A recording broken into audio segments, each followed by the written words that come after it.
Today we're going to be making some changes to the 719cc Kubota diesel-powered Honda Insight. Well, maybe not necessarily changes, but more in the order of finishing the car a little bit better so we can start generating some reliable data. You see, our goal is to make the car more comfortable to drive, and that means reducing the noise from the exhaust and to improve the heater output. Plus, as a bonus, we'll be making some improvements to the aerodynamics by adding a belly pan. Now, the question is it possible by making these changes we'll also improve the fuel economy? Well, currently the car gets 67 miles per US gallon, which ain't half bad. And I don't know, just for fun, let's see if we can squeeze a little bit more from this car. So as most of you already know, this car is powered by a Kubota D722 diesel engine. And we've coupled the little engine to a close ratio Saturn MP3 gearbox. The close ratio gearbox gives the normally aspirated 20 horsepower engine the mechanical advantage it needs to propel this lightweight car from a standing start to a reasonable speed in, well, let's just say it's faster than walking. Anyway, at some point in the near future, we're going to be adding an AMR 500 supercharger to boost the performance, of course. Today, we need to close the envelope by adding this aluminum belly pan under the car. Now, when I built the car, I did everything possible to get the engine and transmission to fit in the same place as the original driveline, and I came pretty close, but this belly pan ain't gonna fit without some modifications. And basically, we need to modify the pan to clear the exhaust system. Now, I've looked at this problem from many angles whilst drinking many cups of coffee, and it looks like the first thing we need to do is flatten this flange here. That'll move this cross member this way, and we can make up for the difference by machining some aluminum spacers and installing them on this side of the cross member. Once the flange is bent, that'll give us most of the clearance that we need, but we'll still have to pound out a few valleys in this pan to keep the exhaust from hitting it. Fast forward a little bit, and I've somehow managed to reshape the pan with a ball peen hammer. Well, this ain't the greatest tool, and to help stretch the metal, I also used a propane torch while hammering. Now over here I got distracted, and I let the torch hover too long, and I blew a hole in the aluminum. You know, I can't say I cared too much about that hole, and I'll patch it up with some aluminum tape. I think overall, I got the shape that I wanted. However, I did tweak the pan quite a bit. Now, that's not necessarily a bad thing. You see, when I bolt this pan into position, everything will kind of just straighten out and the pan will be a lot stiffer. On the back side, or bottom side of the pan, we can see the obvious. Sure, it's a big bump, but it's the only solution other than moving the engine and transmission up about an inch or so. And that's not even possible without cutting into the aluminum frame rails on the car. Nope, I think it's probably best we limit the modifications to this non-structural part. Let's see how it looks when it's installed in the car. Not too shabby. You know, aside from about 50,000 people on the internet, nobody's ever going to see this hack job, so I'm calling it good.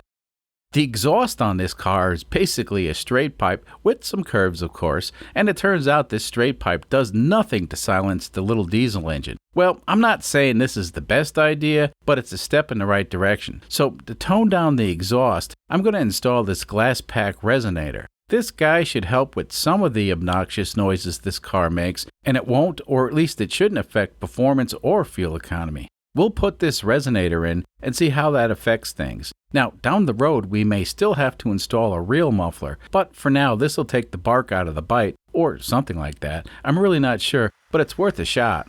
So as you can see, I mounted the exhaust system on a temporary wooden frame, and the idea is to hold the major components of the exhaust in place while I cut and weld in the resonator. This really wouldn't be necessary if I had the car up on a lift. But without a lift, this rig helps hold everything in place so I don't have to crawl under the car a half dozen times to verify fitment. Now that the resonator is spliced in, all I have to do is weld it in place. You see, in theory, this completed exhaust system should bolt right into place. We'll see. Off camera, I finished all the welding and the exhaust system's done for now. I think I'll slap it back in the car and then we can move on to something else. So the last time we drove this car for an extended period, the engine ran at about 165 degrees Fahrenheit, which is way too cold, and we need to get the temperature closer to 190 degrees Fahrenheit. So as a temporary modification, I blocked the radiator from direct airflow with a chunk of corrugated plastic sheet. You see, no matter what I do, it's just too cold outside right now, and this is the simplest and quickest way to get the engine to run hotter. Like I said, this is just temporary. Now, on the back side of the radiator, I went ahead and installed an electric fan. Now, if the engine should start to run hot, well, I can engage the fan and pull some cold air through the radiator. Of course, I'll have to connect this fan to a power relay before I take the car out for a road test. Now, keep in mind, everything on this project is tiny, and what works on this car probably won't work on a real car. So with that in mind, I can do silly things like completely block the radiator and not really worry. Right now, with the weather being as cold as it is, it's going to take more time and effort to sort out the cooling system, and it's not something that's going to be easy to do. The corrugated plastic sheet blocking the radiator, well, it's like kicking the can down the road. Eventually, I'll have to put some real effort into the cooling system when I have more time, but for now, it'll be good enough. I say we take the car out for a road test and see if any of these changes made an effect on the fuel economy.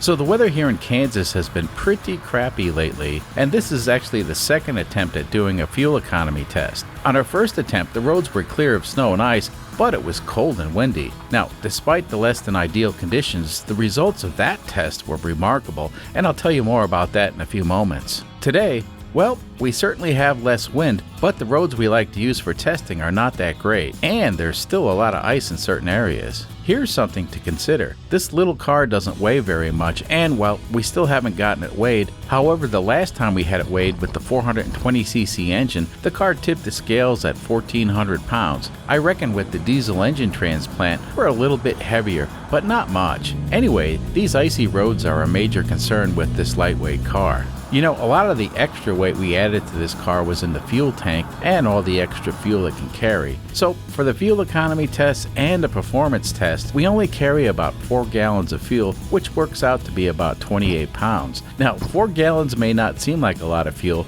but in this car, it'll take us a long way. So here in the States, a small lightweight diesel-powered car is a bit of an oddity. Now, over in Europe, they have the Volkswagen Polo and probably some other cars similar to the way this car is built. But overall, small underpowered cars like this aren't really safe to drive on American roads. This car in particular only has a 20 horsepower engine, and actually, the way the fuel rack is adjusted, this engine is likely making a few extra horsepower, like 2 or 3, which puts us at about 23 horsepower, which still ain't enough. Fortunately, this car doesn't weigh a lot, and we can get the most from the limited power. I have to admit, this car is very drivable, given that it doesn't have a lot going on under the hood, but it definitely needs more power. You know, the goofy small engine projects this channel's famous for gives the viewers a chance to see the extreme bottom end of the scale as far as what will actually move a car. I guess for some people this car may be perfect as it is. It's simple and it gets the job done. Yeah, that's true, but it's also too slow. Now around town, this car does alright. I mean, it can get out of its own way no problem. However, when merging onto the highway, well, that's where it gets scary. Sure, this car can get up to 64 miles per hour, but I wouldn't want to try driving it on the expressway more than once. I think for now, these fuel economy tests are very interesting, and keep in mind when I drive this car, I'm not doing anything special in order to improve the gas mileage. I just drive it like normal. I feel like before I make any changes to the engine, I need to do at least one more fuel economy test, and that one will be an extreme test to see how far this car can go if it were driven in a Mad Max post-apocalyptical world where fuel was more valuable than gold. Normally I'm comfortable speculating on the possible results, but with this car, I have no idea how far it will go if pushed to the limit. So the engine temperature is hovering around 190 degrees while cruising, and it'll climb up to 210 if I have a headwind. A few times now I had to engage the electric cooling fan, so blocking the airflow with a corrugated plastic sheet is a bit much, but the weather's also much colder than normal. Oh yeah, the temperature sensor on the Madman gauge was acting a bit flaky, so I temporarily installed a regular gauge, and I have a new sensor ordered and it's on its way. So as we get further out into the hinterlands, the roads are getting progressively worse. I reckon out here they don't salt the roads. Now, salty roads are nice, but they do tend to make cars rust a lot faster. The good news is, this car is made from aluminum and plastic, so it ain't gonna rust anytime soon, which is nice. I think we should head back to the shop and see how this car did on the fuel economy test.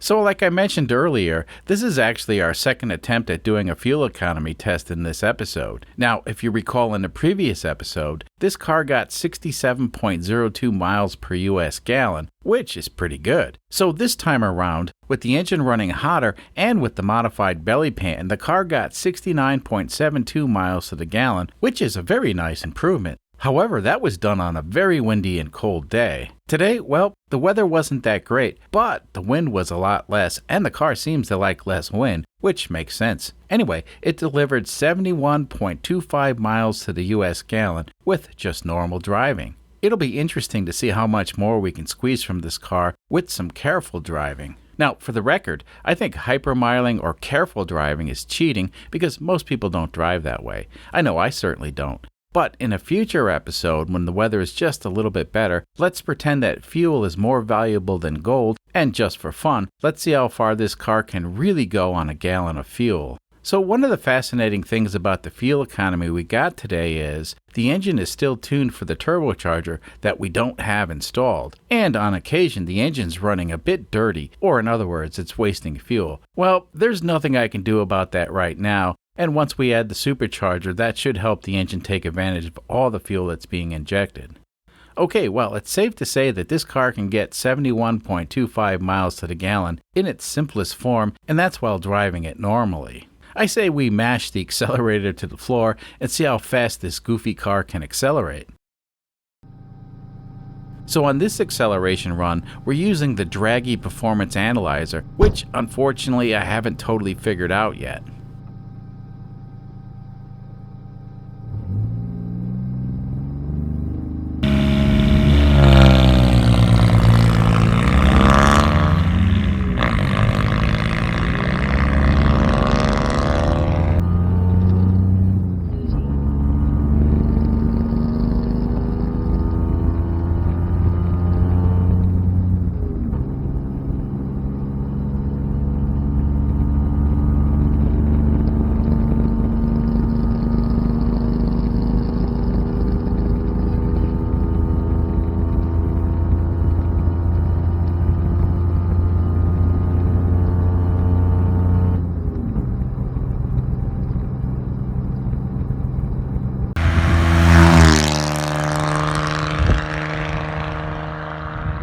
One of the stupid party tricks that this car can do, and I keep forgetting to do it is, well, this may seem extreme to some folks, but there's no reason why I have to take my foot off the accelerator when shifting the transmission. Yeah, like I said, it's a stupid party trick, but since this engine has a governor, I can keep the accelerator floored when I push in on the clutch to shift gears. As crazy as it sounds, well, nothing bad will happen. You see, the engine speed is limited to 4,000 RPM, and depressing the clutch at full throttle is not a big deal with this car. It's not like the engine's making any serious power, and it ain't gonna hurt the clutch. Actually, the clutch we're using is way oversized, and it can take the abuse no problem. Anyway, with this car, I keep forgetting to do that. However, when this engine was in the Saturn, I did it all the time. So I'll have to remember to try that in the future, and I might be able to shave some time off the clock.